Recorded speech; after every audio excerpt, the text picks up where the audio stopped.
Hi friends.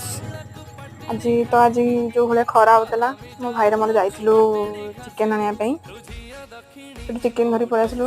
देखुं के खरा हो खरारे बाहर को भी बाहरी होनी।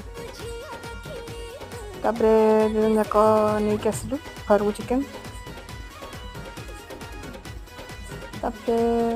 बाटर माने एत सारा खरा होता ठंडा पीदेलु।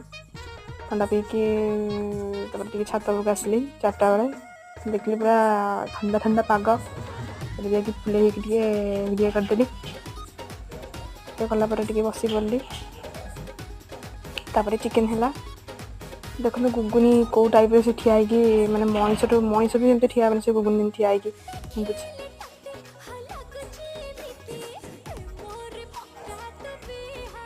तापर चिकेन रेडी चिकेन कस खाईदेली। जय जगन्नाथ।